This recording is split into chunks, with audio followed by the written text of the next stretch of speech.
Hi there, knife people here, lady and gentlemen. Why am I going back to reviewing Kershaw Bel Air? Because I was doing crazy, unimaginable things to this knife and the blade got damaged. And a couple other things. Did you see that video? Here's the link right up front.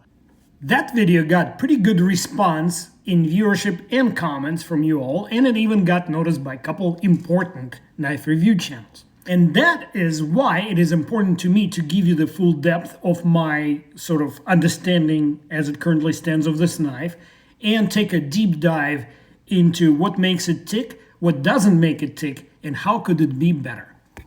I decided, since everybody is calling Kershaw Bel Air a bug-out killer, I thought maybe it's worth a look at what constitutes the bug-out versus what constitutes Bel Air, and give you some stats along with my thoughts on what all that means. Neither one is my favorite or disfavorite knife. They're decent knives that are fitting the EDC niche for somebody who is not particularly abusive with their knives.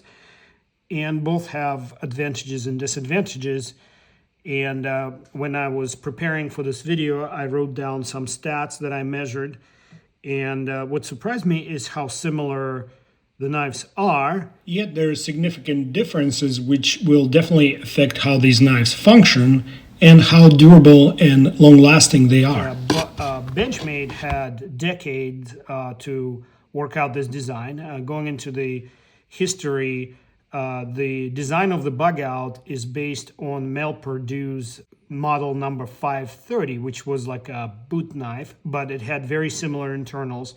And Benchmade collaborated with Mel Perdue to develop this system here and further develop the what they call axis lock, but I'll refer to crossbar locks going forward. I think Kershaw calls theirs Duralock. So they're basically the same locking system, very similar design for the frames. So let's work our way through all this mess on the table. Here's a mental little puzzle for you guys. If you took a quick look at this layout here, which knife has more parts? Question mark. See if you can answer this question without me telling you. So I'll wait 3 seconds. Okay, so they have almost the same number of parts. The Kershaw has 27 parts and the bug-out has 28 parts. But if you count it by part number, 1, 2, 3, 4, 5, 6, 7, 8, 9, 10, 11, 12, 13, 14, 15, 16, 17 part numbers. In here you probably have at least one more, so it's a 1, 2, 3, 4. These are not interchangeable. 4, 5, 6, 7, 8, 9, 10, 11, 12, 13, 14, 15, 16, 17, 18. The word reliability can mean different things to different people. I am looking currently at reliability as a subset of a science of statistics. So statistical reliability is calculated based on the number of parts. Each new part added to a mechanism reduces its reliability by that much. And then there are formulas to calculate overall reliability of the assembly. Now, with difference of one part, there's no statistical significance in mathematical reliability of these two knives. However, I did discover some of the material properties and tolerances that will affect the reliability as well as durability. So let's define a durability here quickly because I'll be talking about it. Durability is different from reliability. Durability is a measure of how long a mechanism is expected to last without major component replacement. Let me say it again. How long does a mechanism last without replacing any major components? is defined as durability. Reliability is how much risk there is in a mechanism to malfunction based on the parts count. That's the difference. Obviously, I'm simplifying it quite a bit because this is a YouTube video and not a reliability class. But let me tell you that, for example, reliability formulas are very complex, and they take into account how much test data is available. And the less test data is available, the less reliable mechanism will appear after being processed through that formula. It will appear less reliable. So if I did a full-up reliability assessment of these two knives, BugOut would win out because there's just more data available. With Kershaw, I'm sure they will continue to milk this model for the next 15 years, and there'll be plenty of data later. But all I'm doing here is doing the most rudimentary parts count. Wake up! We're moving on. So BugOut has a titanium content, but it is limited to the axis bar, or crossbar right there, and these two spacers. The white spacer right here, the white metal spacer, is actually steel. All the screws are steel. This is bronze by the color. Could be brass, but it looks like bronze to me. Color, it's reddish, maybe copper, but not brass. And the pocket clip is stainless, and the omega springs are also stainless. So the content of titanium, 4 part numbers and total 1, 2, 3, 4, 5 parts are titanium. Everything on the Kershaw side is stainless steel, including the balls in the bearings. They're magnetic, so they're not ceramic. So what does it boil down to in weight difference? So what you see is Kershaw stainless steel hardware, 0.137 ounce. And here's the content on the BugOut. I misspoke earlier. I said 5. I forgot to mention that the pivot screw right here is also titanium on the BugOut. So basically the difference is very, very minor, 1/10 of an ounce. Which one is more durable?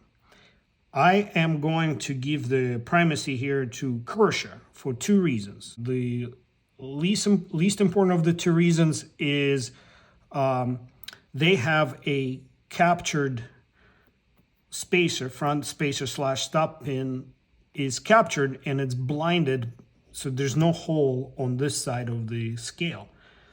Whereas in the BugOut, this pin, where'd it go? This pin right here is a through pin and it's screwed on both sides. So you have potentially 2 points of failure. Each side, each screw is a point of failure. So it can back out, cross-threaded, over tightened. Here the clear win is to this design. So grivery handles versus aluminum, it's not a huge difference because you can bend aluminum. I bet I could bend them with my fingers, which I'm not going to do. And I don't think it's very important to protrude the frame all the way back. But what is important, this frame is heat treated to 55-60 Rockwell hardness on the C scale, so 55 to 60 HRC. And this guy is heat treated but to a lower hardness, it's 40 to 45 HRC. Let me give you a rationale for this declaration I just made. Without knowing the actual grade of steel, I can't give you 100% determination here which one is more durable. However, this to me, based on the surface finish and its hardness of 40 Rockwell, I am going to say that this is probably just a cold roll stainless steel. Maybe it's H series steel, which work hardens. And this is some kind of basic stainless, like 420, 440 grade in that region here. Because to heat treat a steel to 55, 60 Rockwell, it has to be that type of steel. And let's get into the nitty-gritty here. What does it all mean to the knife's durability? This is more ductile, so when I apply extreme stress on this component here, the fasteners and pivot hardware and other elements can exert more than its tensile strength and plastically deform it, permanently deform it, elongate the holes, egg out, elongate the holes, stuff like that. This one is more like a spring, you know, so it's basically more likely that it will damage the hardware that's under stress than the frame itself. So now ask yourself a question: what is the right choice for a company who is putting out a product and trying to keep the cost down? Clearly, Kershaw erred on the side of overall durability, and Benchmade erred on the side of producibility, meaning they try to reduce production cost for this element, and Kershaw tried to extend the life of this element. And what would you rather replace, a frame or a little screw? I declare, based on that rationale alone, that Bel Air is a more durable mechanism. The thickness of the frame elements is the same, 41 thousandths of an inch. The difficulty with a larger plate like that in production, you have to keep them flat. So since they're heat treating, and they try to keep them flat, that's a challenge with anybody who's done any heat treat understands that it can warp coming out of the furnace. And usually this type of steels are air quenched, and some manufacturers place them between two aluminum plates to keep them flat when they come out of the oven. Now with this one, because it's such a short part, so its length to width ratio is not huge, it's probably less likely to warp.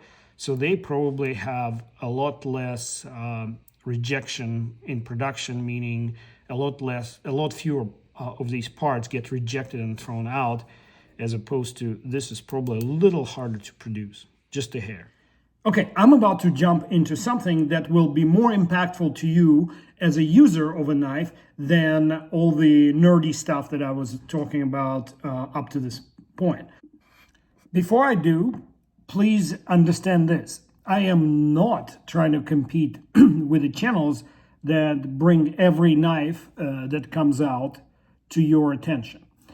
Nor am I structuring the channel to that effect. I will never compete with other respectful knife review channels from that standpoint. I am not inviting you to watch less of their content and more of mine. Take this note down. It takes a huge amount of effort to produce 2-3 videos a day like some of these guys are doing. I respect that, and this is hard work and not all fun. That said, if one of these respectable reviewers disagrees with the points that I produce on my channel, I will actually go back. 99% of the time, I'll go back and try to either prove myself right or prove myself wrong. So let's talk about the blade play in the Kershaw Bel Air that I got, and somebody stating recently in their review that they got no play on theirs, even though they saw my video and recognized that I had that issue. So I took a closer look. So what I discovered is that Benchmade holds a tighter tolerance here, because when I insert this pivot, and it's a D-nut, both are captive by the way, I get a little bit of a play here, but the play is probably within 1/4 degree. And it's very hard for me to measure. You would have to take my word for it and check out the amount of wiggle here. Both blades are 91 thousandths of an inch thick, and here's another shot at the amount of wiggle I get.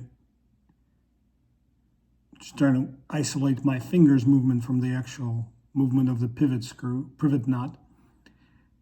Okay, and let's take a look at the Bel Airs.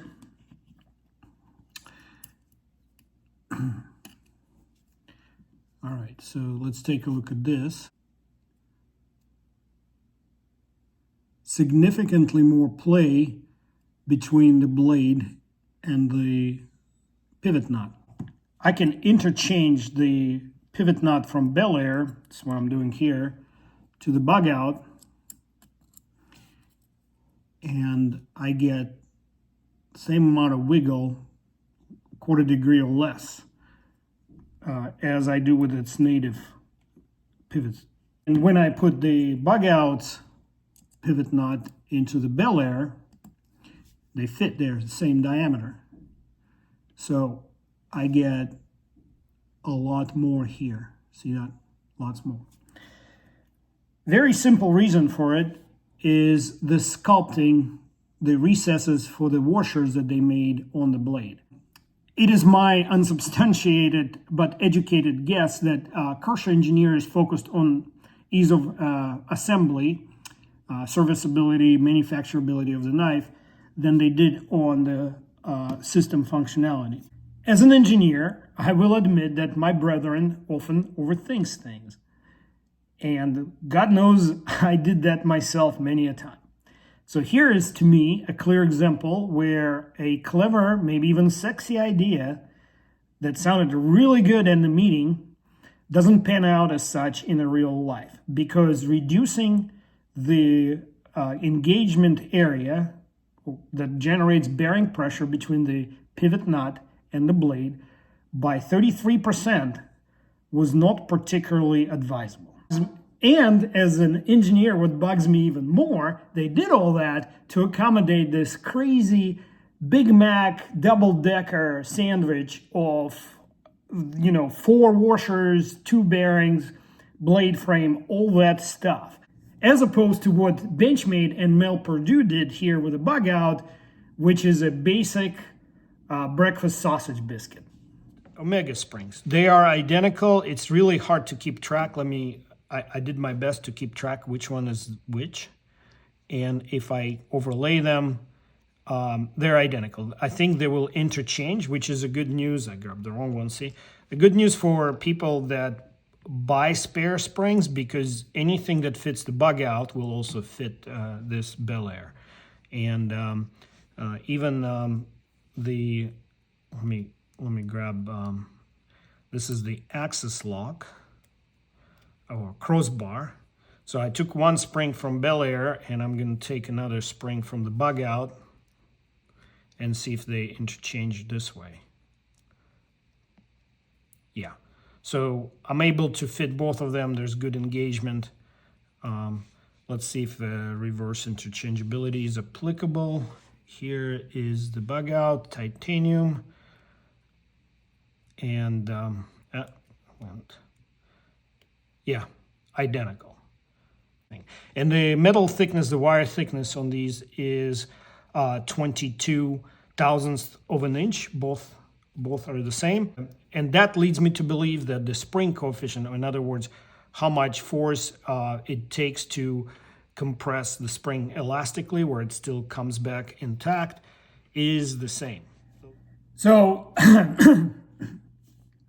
let's talk about future opportunities for Kershaw Bel Air.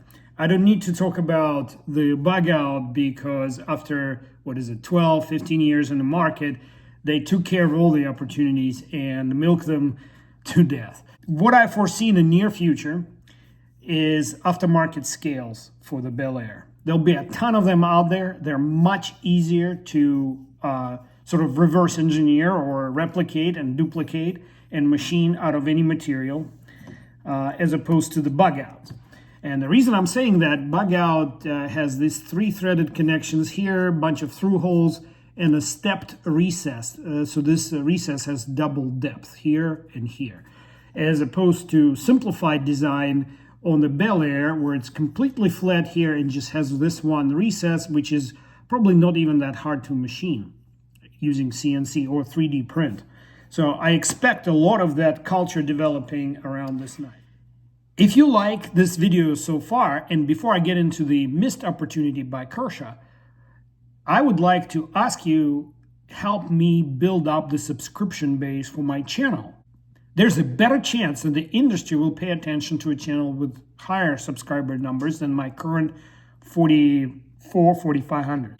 If I can grow this channel to 15,000 subscribers this year in 2024, I think our voice will be that much more heard. So please share the content with your friends, subscribe, ask your friends to subscribe. That's what I'm trying to build here, a community of independent thinkers.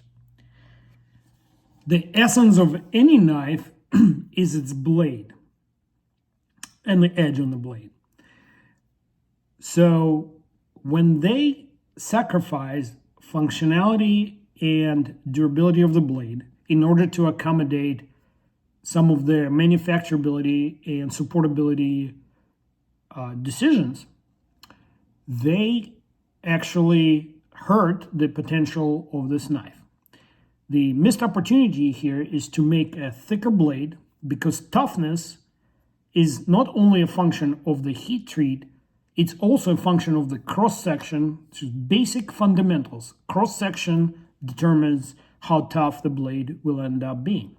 So if instead of trying to accommodate this elaborate sandwich of washers and bearings and making all these recesses, they simply put two bronze washers, they called self-lubricating thrust bearings, or even a simple single bearing per side, they could have then, without increasing the thickness of the handle, they could have then increased the thickness of the blade. That blade could be somewhere between 100 and 110 thousandths of an inch, and instead of 90 thousandths. And then they could heat treat this piece of MagnaCut to its ideal hardness of 63 to 64.5 Rockville without sacrificing the toughness. I think if there was a version of BelAir Pro with a thicker blade, without all that stuff in between the blade and the handle, I would definitely be a buyer. And I would be willing to pay same or a little more for the thicker MagnaCut, but Kershaw would save on all these extra parts they could now throw away. Just saying.